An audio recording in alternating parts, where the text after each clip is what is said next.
आज का हमारा पहला क्वेश्चन है the continuous audit is one which is commenced and carried on before the close of the financial year to which it relates. This is defined by. निरंतर लेखा परीक्षा वह है जो उस वित्तीय वर्ष की समाप्ति से पहले शुरू और उस लेखा वर्ष में निरंतर जारी रहती है जिससे यह संबंधित है। किसके द्वारा परिभाषित किया गया है? SW Roland, Spicer and Pegler, Williams या नन ऑफ दीज। तो जो निरंतर लेखा परीक्षा वह है जो वित्तीय वर्ष की समाप्ति से पहले शुरू होती है और लेखा वर्ष में निरंतर जारी रहती है। यह SW रोलैंड से संबंधित है या यह परिभाषा SW रोलैंड द्वारा दी गई थी। ठीक है, इसके बाद अगला क्वेश्चन है which of the following is advantage of continuous audit. निरंतर अंकेक्षण का निम्नलिखित में से कौन सा लाभ है? Early detection of errors and frauds, quick publication of final accounts, detailed and intensive check या ऑल ऑफ दीज। निरंतर अंकेक्षण का निम्नलिखित में से कौन सा लाभ है? त्रुटियों और धोखाधड़ी का शीघ्र पता लगाना, अंतिम खातों का त्वरित प्रकाशन, विस्तृत और गहन जांच और ये सभी। तो जो निरंतर अंकेक्षण होता है उसके ये सभी लाभ होते हैं, शीघ्र पता लगाना, अंतिम त्वरित प्रकाशन, विस्तृत गहन जांच और ये सभी। Early detection, quick publication, detail intensive check, all of these. ठीक है, इसके बाद अगला क्वेश्चन है which of the following is a feature of continuous audit. निम्नलिखित में से कौन सी सतत अंकेक्षण की विशेषता है? Highly expensive, uninterrupted work, test checking, all of the above. निम्नलिखित में से कौन सी सतत अंकेक्षण की विशेषता है? अत्यधिक महंगा, निर्बाध काम, परीक्षण जांच या उपरोक्त सभी। तो जो सतत अंकेक्षण होता है उसकी विशेषता ये होती है कि यह अत्यधिक महंगा होता है या हाईली एक्सपेंसिव होता है। ठीक है, इसके बाद अगला क्वेश्चन है audit which is done at the time of admission of ए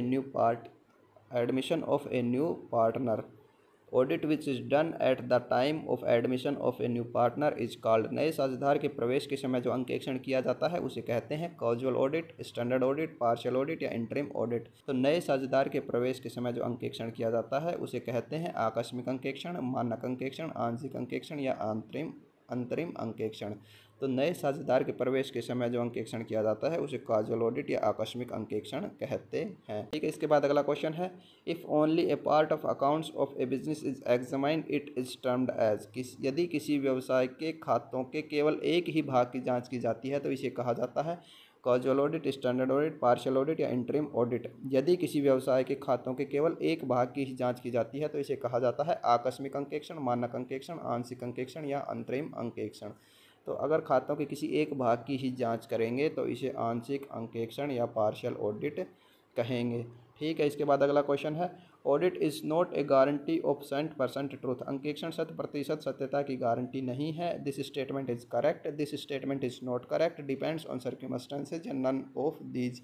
अंकेक्षण 100% सत्यता की गारंटी नहीं है, यह कथन सत्य है, सही है, यह कथन सही नहीं है, परिस्थितियों पर निर्भर करता है या इनमें से कोई नहीं। तो अंकेक्षण 100% सत्यता की गारंटी नहीं है, यह कथन सही है, दिस स्टेटमेंट इज करेक्ट। इसके बाद अगला क्वेश्चन है feature of periodical audit is no fear of alteration of figures, economical, time saving और ऑल ऑफ दीज। आवधिक अंकेक्षण की विशेषता है आंकड़ों में बदलाव का कोई डर नहीं, किफ़ायती, समय की बचत या ये सभी। तो जो पीरियडिकल ऑडिट या आवधिक अंकेक्षण होता है उसकी ये सभी विशेषताएं होती हैं। No fear of alteration of figures, economical, time save, all of these. आंकड़ों में बदलाव का डर नहीं, किफ़ायती, समय की बचत और ये उपयुक्त सभी। ठीक है, इसके बाद अगला क्वेश्चन है which of the following type of audit make hurdle in routine work of enterprises. निम्नलिखित में से किस प्रकार का अंकेक्षण उद्यम के नियमित कार्यों में बाधा उत्पन्न करता है?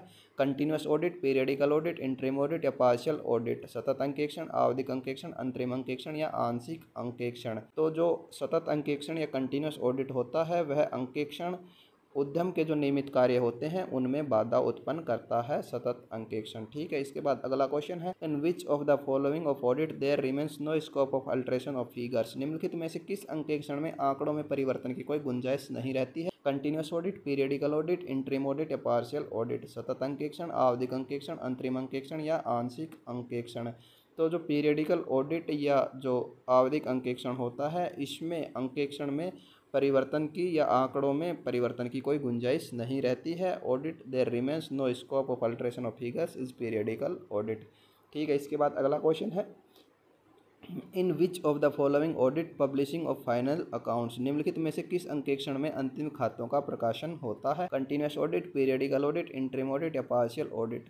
सतत अंकेक्षण, आवधिक अंकेक्षण, अंतरिम अंकेक्षण या आंशिक अंकेक्षण। तो जो आवधिक अंकेक्षण होता है या पीरियडिकल ऑडिट होता है, आवधिक अंकेक्षण, उसमें अंतिम खातों का प्रकाशन होता है।